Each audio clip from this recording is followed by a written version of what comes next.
دنیا میں تو انسان جو چاہے وہ نہیں ہوتا، یہ صفت صرف اللہ کی ہے کہ وہ جو چاہتے ہیں ہوتا ہے۔ جنت میں انسان کو یہ صفت دیں گے کہ جیسے یہ چاہے گا ویسے ہی ہوگا۔ وَلَكُمْ فِيهَا مَا تَشْتَهِي أَنفُسُكُمْ وَلَكُمْ فِيهَا مَا تَدَّعُونَ، اگر کوئی چاہے گا کہ میرا محل ایسے ہونا چاہیے تو ویسے ہی بن جائے گا، فصل چاہیے اسی وقت لگ جائے گی، اسی وقت پک جائے گی، ہر جو چیز چاہے گا وہ ہو جائے گی۔ مرد چاہے گا میری صورت ایسی بن جائے، اس کی ویسے ہی بن جائے گی۔ اس کی بیوی چاہے گی میری شکل ایسی بن جائے، ویسے ہی بن جائے گی، پھر بھی ایک دوسرے کو پہچانیں گے۔ اس کے لیے اللہ نے ہمیں بنایا ہے، یہاں تو امتحان کے لیے ہمیں بھیجا ہے، اس کی تیاری کے لیے بھیجا ہے۔ یہ دنیا تمہیں دھوکے میں نہ ڈال دے۔ یا ایھا الناس ان وعد اللہ حق فلا تغرنکم الحیات الدنیا، اے لوگو اللہ کے وعدے یقیناً سچے ہیں، موت آنے والی ہے، حساب ہوگا، جنت دوزخ یہ سارے حق ہیں، یہ ہونے والا ہے، ہم تمہارے ساتھ مذاق نہیں کر رہے۔ یہ دنیا کی زندگی تمہیں دھوکے میں نہ ڈال دے، اور یہ پکا دھوکے باز شیطان تمہیں دھوکے میں نہ ڈال دے۔ دوسری جگہ فرمایا لا یغرنک تقلب الذین کفروا فی البلاد، ان کافروں کا دنیا میں مزے کرنا یہ تمہیں ہرگز دھوکے میں نہ ڈال دے، یہ بہت تھوڑے مزے ہیں، پھر ان کا ٹھکانہ جہنم ہے۔ چھوڑ دو ان کو، کھانے دو، پینے دو، مزے کرنے دو، ان قریب ان کو پتہ چل جائے گا کہ حقیقت کیا تھی۔ وہاں کے لیے اللہ نے ہمیں بنایا ہے۔ حجۃ الوداع کے خطبے میں آپ نے فرمایا تھا کہ اے لوگو تم ایک رب کے بندے ہو اور ایک باپ کی اولاد ہو، کسی گورے رنگ والے کو کسی کالے پر کوئی فضیلت نہیں، اور کسی کالے رنگ والے کو کسی گورے پر کوئی فضیلت نہیں، اور کسی عربی کو کسی عجمی پر، اور کسی عجمی کو کسی عربی پر کوئی فضیلت نہیں، فضیلت تو تقوی والے کے لیے۔ ان اکرمکم عند اللہ اتقاکم، تم میں سے زیادہ عزت والا وہ ہے جو اللہ سے ڈرنے والا ہے۔ ایمان اور اعمال صالحہ میں کامیابی ہے، اللہ جل شانہ کو راضی کرنا ہے۔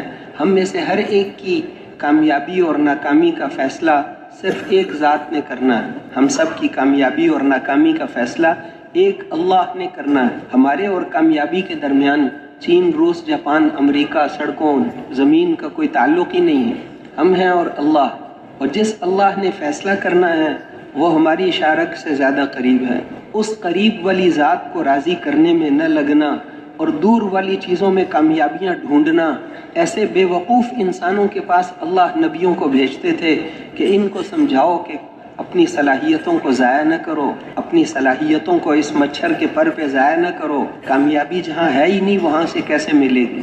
کامیابی تو اللہ کے ہاتھ میں ہے، اور اللہ نے کامیابی کو جوڑا ہے حضرت محمد الرسول اللہ صلی اللہ علیہ وسلم کے طریقے کے ساتھ۔ اب اللہ کے حکم حضور صلی اللہ علیہ وسلم کے طریقے آ جائیں، اللہ راضی ہو جائیں۔ بس آپ جب طائف سے واپس تشریف لا رہے تھے، کئی میل پتھر مارے انہوں نے۔ اس وقت جب آپ نے باغ میں پناہ لی تو اس وقت آپ نے عرض کیا کہ اے اللہ، آپ نے مجھے کن دشمنوں کے حوالے کر دیا جو مجھے دیکھ کر ترشرو ہوتے ہیں؟ مکے والے بھی میرے دشمن، طائف والے بھی میرے دشمن۔ مکے میں ابو سفیان سردار تھا اس وقت، اس سے پناہ مانگی کہ مکے میں داخل ہونے دو، اس نے پناہ نہیں دی کہ نہیں دیتا۔ دوسرے سردار نے پھر پناہ دی۔ طائف والے وہ پتھر مارتے ہیں، مکے والے داخل نہیں ہونے دیتے۔ اس وقت آپ نے کہا کہ اے اللہ، اگر آپ مجھ سے راضی ہیں تو مجھے ان میں سے کسی کی بھی پرواہ نہیں، اور اگر آپ ناراض ہو گئے تو آپ کے چہرے کے اس نور کی قسم جس کے طفیل ساری اندھیریاں روشن ہو جاتی ہیں، اور جس سے انسانوں کے دنیا اور آخرت کے سارے کام سنور جاتے ہیں، اے اللہ آپ کو راضی کرنا ضروری ہے جب تک کہ آپ راضی نہ ہو جائیں۔ وَلَكَ الْعُتْبَى حَتَّى تَرْضَى، اے اللہ آپ کو راضی کرنا ضروری ہے جب تک کہ آپ راضی نہ ہو جائیں۔ آپ نے ارشاد فرمایا کہ جو لوگوں کو خوش کرنے کے لیے اللہ کو ناراض کرے گا تو اللہ کو تو اس نے ناراض کر دیا، یہ لوگ بھی ضرور آگے جا کر اس کے دشمن بنیں گے۔ اور جس نے اللہ کو خوش کرنے کے لیے لوگوں کو ناراض کر دیا تو اللہ اس کے لیے سب کی طرف سے کافی ہے۔ لا الہ الا اللہ محمد الرسول اللہ، یہ ہم سے تقاضا کرتا ہے کہ ہم اللہ کو دیکھ کر زندگی گزاریں، برادری کو دیکھ کر، کسی افسر کو دیکھ کر، بیوی کو دیکھ کر، دنیا والوں کو دیکھ کر زندگی نہ گزاریں، اللہ کو دیکھ کر زندگی گزاریں۔ جیسے ایک غلام آقا کو دیکھ کر چلتا ہے ہر وقت، ایسے ہی ہم اللہ کو دیکھ کر چلیں۔ کمپاس ہوتا ہے بجلی، وہ جو جسے قبلہ دیکھتے ہیں، قبلہ نما، کمپاس اس کی سوئی ہر وقت قطب شمالی کی طرف ہوتی، اس کو دائیں گھماؤ بائیں گھماؤ پھینک دو، اس کی سوئی 1 سیکنڈ میں اپنی جگہ پر آ جاتی۔